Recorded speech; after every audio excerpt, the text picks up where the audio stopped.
Oiling your hair या बालों में तेल लगाना हेयर ट्रीटमेंट के लिए यूज करे जाने वाली सबसे एंशिएंट टेक्निक्स में से एक है।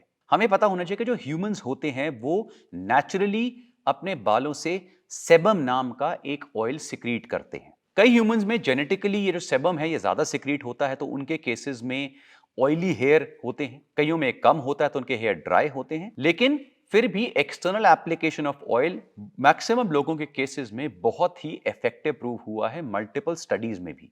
हेयर ऑयलिंग एक ऐसा ट्रेडिशन है जो generation to generation pass on हो रहा है। आप सब लोगों के घरों में आपकी ग्रैंड मदर्स ने आपके सर के ऊपर तेल लगाया होगा या चंपी करी होगी, और वो आज भी कर रही होंगी, और वो मेक श्योर करते हैं कि आप हफ्ते या 2 हफ्ते में एक बार तो कम से कम अपने बालों में तेल लगाएं। जनरली हेयर को हेल्दी और शाइनी रखने के लिए जो हेयर ऑयल्स होते हैं, डिफरेंट तरह के हर्बल हेयर ऑयल्स होते हैं, उनको लगाया जाता है। हेयर ऑयल सिर्फ कॉस्मेटिक रीजन से नहीं, हेयर कंडीशनिंग के लिए, स्टाइलिंग के लिए, हेयर रेस्टोरेशन के लिए और एज अ टॉनिक भी वो हमारे हेयर के लिए यूज किए जाते हैं। मैक्सिमम जो हेयर ऑयल्स होते हैं, इनके अंदर जो नेचुरल हर्ब्स और इंग्रेडिएंट्स होते हैं, ये हमारी हेयर को डीप नरिशमेंट प्रोवाइड करते हैं। और हमारे एंशिएंट आयुर्वेदिक टेक्स्ट में भी हेयर ऑयलिंग का बहुत ज्यादा स्ट्रॉन्ग मेंशन है। जैसे चरक संहिता जैसी टेक्स्ट के अंदर बताया गया कि हेयर ऑयलिंग आपके हेयर लॉस को प्रिवेंट करता है और ओवरऑल हेयर की हेल्थ को मेंटेन करने के लिए बहुत ही इफेक्टिव है। जब आप हेयर ऑयल लगाते हैं तो एक तो उसके हर्ब्स बहुत अच्छा काम करते हैं, और सेकंड जब आप अपने हेयर की मसाज करते हैं तो उससे जो ओवरऑल ब्लड सर्कुलेशन है वो इंक्रीज होता है।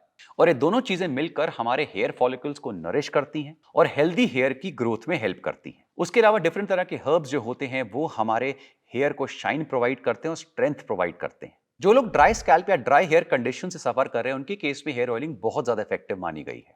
हेयर ऑयल सिर्फ हेयर फॉल को ही प्रिवेंट नहीं करते, ये डैंड्रफ से फाइट करते हैं। जो premature whitening of hair होता है, बाल जल्दी सफेद हो जाते हैं, उनसे फाइट करते हैं। और हेयर और स्कैल्प की ड्राइनेस को प्रिवेंट करते हैं। जब आप किसी भी तरह के हेयर ऑयल को सबसे पहले अपने स्कैल्प के ऊपर अप्लाई करते हैं तो वो एक तरह की प्रोटेक्टिव हाइड्रोफोबिक फिल्म बना देती है आपके सर के ऊपर, जैसे आपके स्कैल्प का जो मॉइस्चर होता है वो वेपोरेट नहीं होता। और ये जो वाटर लॉस होता है, जब ये रिड्यूस होता है तो ऑटोमेटिकली जो आपके स्कैल्प की ड्राइनेस है वो कम होती है। इसके अलावा ये जो पर्टिकुलर लेयर होती है किसी भी तरह के डैमेजिंग सब्सटेंस को भी आपके हेयर में एंटर करने से प्रिवेंट करती है। अगर हम हेयर ऑयल्स की बात करें तो hundreds of hair oils available हैं, और इनमें से कोई भी एक ऐसा हेयर ऑयल नहीं होता जो सबसे ज्यादा इफेक्टिव है। बहुत सारे हेयर ऑयल्स हैं और सारे काफी ज्यादा नरिशिंग और इफेक्टिव पाए गए हैं। इनमें जो सबसे कॉमन हेयर ऑयल यूज होते हैं वो है कोकोनट, मस्टर्ड, तिल का तेल, argan oil, jojoba oil, olive oil, castor oil, almond oil, amla oil, fenugreek oil, onion oil, rosemary oil, walnut oil, brahmi oil, और ऐसे और भी बहुत सारे तरह के हर्ब्स और हर्बल कॉन्कॉक्शंस बेस्ड ऑयल्स जो हैं वो यूज किए जाते हैं। और इनके अलावा बहुत सारे ऐसे ऑयल्स हैं जो पॉलीहर्बल होते हैं, यानी ऐसे बहुत सारे हर्ब्स का मिक्सचर एक ही ऑयल में आपको मिलता है। इन सारे हर्ब्स का सबसे बड़ा प्लस पॉइंट यह होता है कि ये नेचुरल विटामिन, मिनरल्स और फैटी एसिड्स में तो रिच होते ही हैं। इसके अलावा मल्टीपल तरह के कंपाउंड जैसे फ्लेवोनॉइड्स, पॉलीफेनॉल्स, सैपोनिन्स, टैनिन्स और प्रोटीन्स वगैरह में भी बहुत रिच होते हैं। सबसे बड़ा प्लस पॉइंट यह होता है कि डिफरेंट सीजन्स में जो हेयर ऑयल्स होते हैं वो डिफरेंट तरह के बेनिफिट्स प्रोवाइड करते हैं। फॉर एग्जांपल समर्स में जो हमारे हेयर होते हैं वो ड्राई और ब्रिटल हो जाते हैं, और जो हेयर ऑयल्स होते हैं जैसा हमने देखा वो मॉइस्चर लॉस को प्रिवेंट करते हैं। मॉनसून में जो हमारे हेयर होते हैं वो बहुत ज्यादा मॉइस्चर को एब्जॉर्ब कर लेते हैं, बिकॉज इस समय ह्यूमिडिटी बहुत हाई होती है, जिसकी वजह से जो वाटर होता है वो हमारे हेयर शाफ्ट में एंटर कर जाता है, और उसके बाद जब हेयर ड्राई होते हैं तो ये हेयर शाफ्ट से निकल जाता है। लेकिन बिकॉज ओवरऑल जो ह्यूमिडिटी है बहुत हाई रहती है, तो ये जो कंटिन्यूअस एंटरिंग एंड एग्जिट होता है वाटर का हमारे हेयर से, वो हमारे हेयर को डैमेज करता है। इस प्रोसेस को हम हाइग्रल फटीग कहते हैं, जिसकी वजह से हेयर जो है वो बहुत वीक हो जाते हैं। और हेयर ऑयल्स जो होते हैं वो हाइग्रल फटीग को मॉनसून में प्रिवेंट करने का एक बहुत इफेक्टिव तरीका है। इसके अलावा हमने प्रीवियस वीडियो में भी देखा कि आज की डेट में बहुत सारे ऐसे लोग हैं जो अपने हेयर को खुद ही डैमेज कर रहे हैं because of use of extreme type of chemicals या एक्सट्रीम टाइप ऑफ मेथड्स, जैसे हेयर कलरिंग, स्ट्रेटनिंग, पर्मिंग वगैरह। इन मेथड्स में जो extreme type of chemicals, compounds या फिर ब्लो ड्राइज और हॉट आयरन्स वगैरह यूज होती है, ये हमारे हेयर को बहुत एक्सट्रीम तरह से डैमेज करती है। बहुत सारे मेल्स और फीमेल्स हैं जो केमिकल ट्रीटमेंट्स ले रहे हैं अपने हेयर की। इन सारी चीजों से जो हेयर को डैमेज होता है उससे हेयर ऑयलिंग आपको बचाती है। इसलिए जो लोग ये ट्रीटमेंट्स भी ले रहे हैं उनको भी एडवाइस करा जाता है कि आप टाइम टू टाइम अच्छे ऑयल से अपने हेयर को मसाज करें। जनरली हेयर ऑयलिंग जो होती है वो हम किसी भी तरीके से करते हैं, लेकिन कुछ ऐसे मेथड्स हैं जिनको अगर आप यूज करते हैं तो हेयर ऑयलिंग के मैक्सिमम बेनिफिट्स आप ले सकते हैं। सबसे पहली चीज तो ये कि जो भी आप हेयर ऑयल लें, मेक श्योर वो 100% नेचुरल हेयर ऑयल है, चाहे वो सिंगल हेयर ऑयल हो या फिर वो पॉली हर्बल हेयर ऑयल हो। इसमें कोई भी तरह का कलर, कोई थिकनेस, सिलिकॉन, मिनरल ऑयल्स वगैरह या कोई भी एक्सट्रीम केमिकल्स वगैरह यूज नहीं होने चाहिए। जो हेयर ऑयल्स हैं वो जितना हो सके प्योर कोल्ड प्रेस्ड हो, उतना आपके हेयर के लिए बेटर है। नंबर 2, जब भी आप हेयर ऑयल यूज करने लगे किसी भी तरह का, तो सबसे पहले उसे थोड़ा सा गर्म कर लें।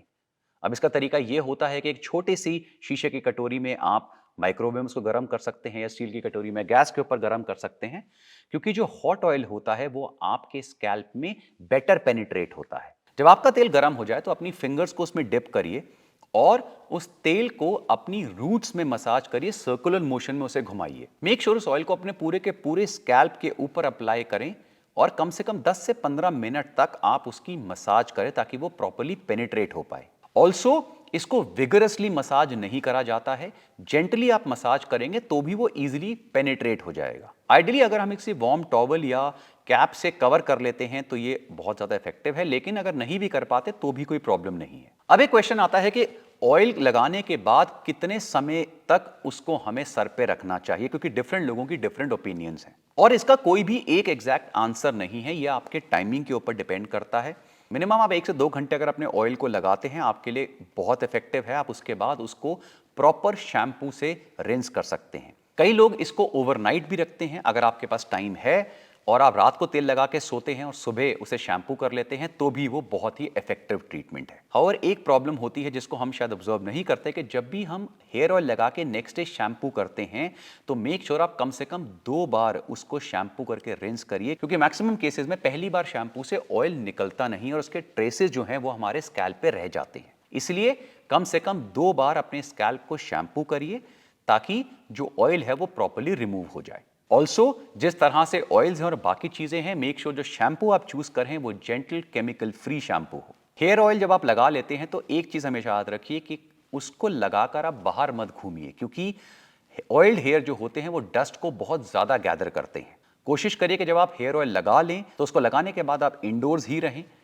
और अगर आपको कहीं बाहर जाना है तो उसको फिर वॉश करके ही आप बाहर जाएं। या फिर बेटर होता है कि अगर ओवरनाइट लगाना है तो रात को सोने से पहले अपने हेयर के ऊपर ऑयल लगाइए और सुबह उठ के उसको वॉश कर दीजिए। ऑयलिंग ऑफ हेयर को लेके हमें एक और क्वेश्चन आता है कि भाई कितनी बार हेयर ऑयल लगाना चाहिए। देखिए, अगर हम आयुर्वेदिक रिकमेंडेशंस के हिसाब से जाते हैं तो वो बहुत फ्रीक्वेंट बोलते हैं, कई बार रेगुलरली भी, लेकिन ऐसा ना तो प्रैक्टिकली पॉसिबल है, ना इसकी कोई स्पेशल बेनिफिट्स है, ना जरूरत है। मैं सजेस्ट करूंगा प्रैक्टिकली अगर हफ्ते में एक बार भी आप अपने हेयर पे ऑयल लगा लेते हैं, ये आपके लिए बहुत ही इफेक्टिव होगा और ये बहुत प्रैक्टिकल भी है। और मैक्सिमम केसेस में जैसे वीकेंड्स वगैरह होते हैं, संडेज होते हैं, उस समय आप ये जो पर्टिकुलर हेयर ऑयल है आप लगा सकते हैं। जैसे सैटरडे नाइट को सोने से पहले आपने लगा लिया, संडे को उसे वॉश कर लिया, या फिर संडे को आपने कुछ घंटों के लिए ऑयल लगा लिया जब आप घर पे हैं और उसके बाद आपने उसे वॉश कर लिया, तो ये एक प्रैक्टिकल तरीका है। तो नेक्स्ट क्वेश्चन आता है हेयर ऑयल्स को लेके कि कितना ऑयल लगाना चाहिए, क्योंकि ये बहुत इंपॉर्टेंट है। भाई हमारे घर में जो हमारी मम्मी या दादी हैं वो इतना ऑयल लगा देती हैं कि उसके बाद वो हमारे साइड से टपक रहा होता है। देखिए, इतना ऑयल जो है पहले तो वो लगाने की ज़रूरत नहीं है, इसका कोई स्पेशल बेनिफिट नहीं है। इनफैक्ट मैक्सिमम केसेस में इसको उतारना मुश्किल हो जाता है, तो ये आपको प्रॉब्लम ही देगा। तो एग्जैक्ट अमाउंट बहुत मुश्किल है बताना कितना ऑयल लगाना चाहिए, लेकिन इतना लगाना चाहिए जिससे आप अपने स्कैल्प को पूरी तरह से ऑयल कर सके, कवर कर सके। लेकिन इतना नहीं कि वो पूरा ड्रिप हो रहा, ऐसा भी नहीं करना।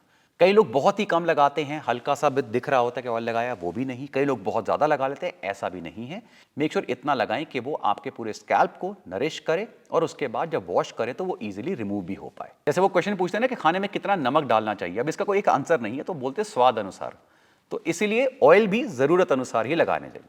अब एक और क्वेश्चन आता है कि ऑयल लगाना कब चाहिए, मतलब ड्राई हेयर के ऊपर लगाना चाहिए या गीले बालों पे। आंसर इज हमेशा ड्राई हेयर के ऊपर। जो ड्राई हेयर होते हैं वो ज्यादा पोरस होते हैं, तो उस समय आपका जो हेयर ऑयल है वो आपके स्कैल्प में मैक्सिमम पेनिट्रेट होता है। अगर आप हेयर ऑयल को वेट हेयर के ऊपर लगाते हैं तो एक तो वो पेनिट्रेट नहीं होगा, बिकॉज ऑलरेडी जो वाटर है वो उसे प्रिवेंट करेगा और पानी के साथ मिक्स होकर उसका जो इफेक्ट है वो भी कम हो जाएगा।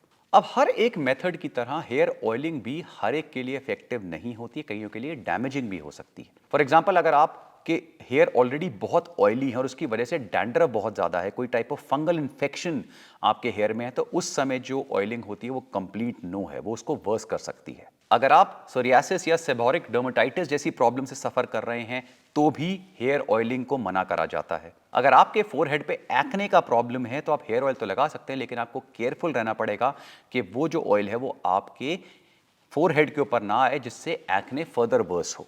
और लास्टली, जैसे मैंने आपको बताया कि जब भी आप कोई हेयर ऑयल चूज करें, बहुत सारी अच्छी फॉर्मुलेशंस हैं, कंकॉक्शंस हैं, एंशिएंट फॉर्मुलेशंस हैं जो बहुत इफेक्टिव हैं, लेकिन जो भी हेयर ऑयल यूज करें तो उसको ये देखकर यूज करें कि इसके अंदर कोई भी added fragrance, colours, thickeners, silicones, mineral oils, alcohol, dyes, sulphates, parabens वगैरह ऐड नहीं करे गए हों। वो ऑयल जो है वो 100% अपने प्योरेस्ट फॉर्म में होना चाहिए। और ऐसे बहुत सारे अमेजिंग वीडियोस के लिए देखते रहिए वी आर स्टूपिड।